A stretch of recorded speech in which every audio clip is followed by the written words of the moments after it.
purpose of this video is to demonstrate the use of the slide rule for eddy current test parameters. This one's got a name on the front of it, eddy current calculator.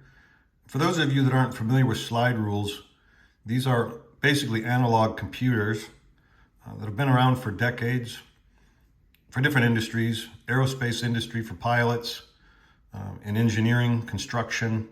There's hundreds of different types of slide rules depending on what the use is.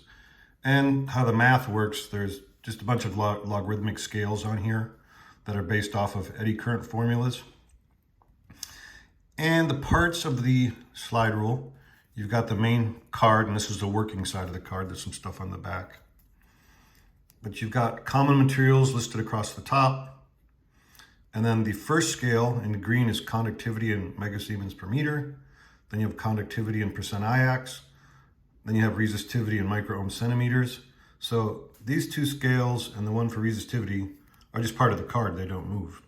But if you look in the scale in the middle, test frequency, you manipulate test frequency by moving this card. Now one side of the card is inches or mils, and the other side is for millimeters. So you can work in metric or in inches. Along the front, you have standard depth of penetration scale. So certain things you can use 0.8 standard depth of penetration, which is there.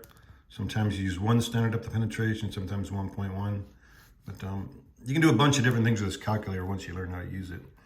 Now, if you look at the bottom, those 3 different scales move along with the card, and those are for thickness or depth. And this particular one is the blue side, so it says here for blue or for mils, use blue. If you do it in millimeters, use green. So just a reminder to flip the card over if you do it in millimeters. Now, the reason there's 3 different scales for the depth or thickness is because it depends on whether your test frequency is in hertz, kilohertz, or megahertz. Now, in the eddy current world for non-ferromagnetic metals, we're usually operating in the kilohertz realm, so you'll usually be looking at the set of numbers in the middle. Now, on this slide rule, it gives several sample calculations so you can ensure that you're using it the correct way, and also it shows you the capabilities of the slide rule. There's also several other sample calculations on the back. There's some formulas on the bottom on which the slide rule scales are based. And then you've got some graphics that sort of tie in the concepts of the calculations with standard depth of penetration, thinning curves, effective depth of penetration, lift-off lines, things of that nature. So these are handy figures to refer to every once in a while. The first sample calculation we're going to do is just figure out the standard depth of penetration for Inconel at 400 kilohertz. So the first thing we need to know is conductivity or resistivity. Now, since Inconel's listed on the front of this card, I could just move the red hairline right over to Inconel. The particular alloy that I'm working with is about 98 micro-ohm centimeters, so I'm gonna put it right. It's pretty much right about there at Inconel. So first thing, you select the material using the hairline, which we just did.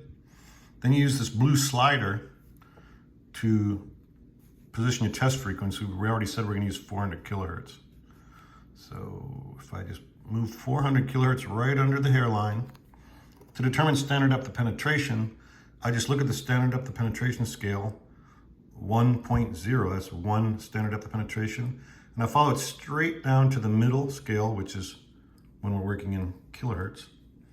So if you follow 1 down the middle scale, you get about 30 mils or 0.030 inches. That's the standard depth of penetration in Inconel at 400 kilohertz.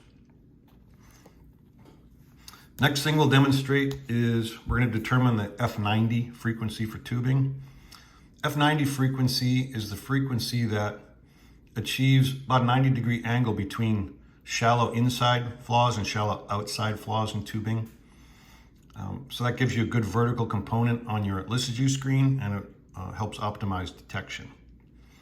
So to calculate F90 for tubing, first thing you do is you're going to take your tube wall thickness. So in this case, we'll use 50 mils, 0.05 inches.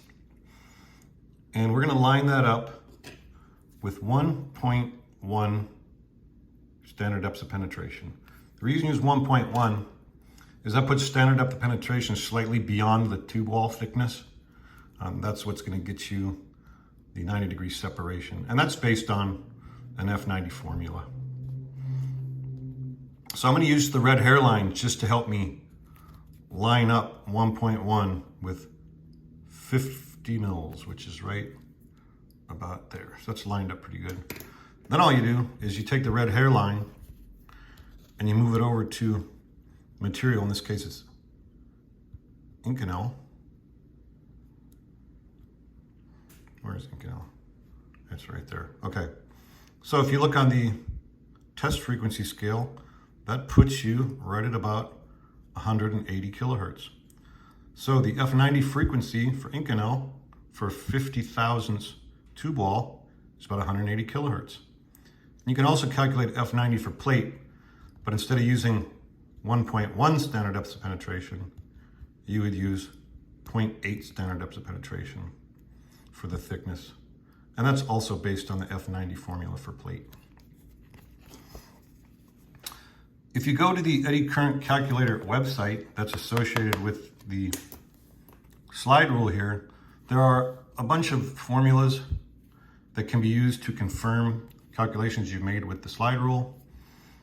So there's a lot of common formulas used in eddy current testing, and anybody that's looked for formulas for eddy current testing has probably found that it's hard to find some of them, or if you do find the formula, it could be from another country and the units can be different, or it can be in millimeters versus inches. So the website has a lot of good formulas, some extra tutorials, things like that. You can buy this eddy current calculator on eBay or Amazon. It's about 50 bucks. Just go to either one of those and type in eddy current calculator and you should be able to find this. I've been an ASNT eddy current level 3 in the power industry for about 30 years. And this is probably one of the most used tools that I have in my toolbox. It's a good way to quickly determine test parameters if you're testing something new out in the field you haven't done before. It's also a good way to just do a quick spot check on things like frequencies that you've already come up with that are in existing procedures.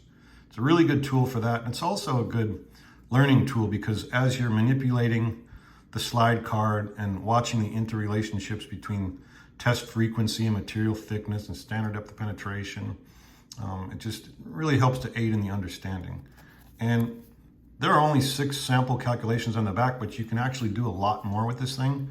You just have to basically learn how to use it first. So I hope you enjoyed this video, and please visit eddycurrentcalculator.com. Thank you.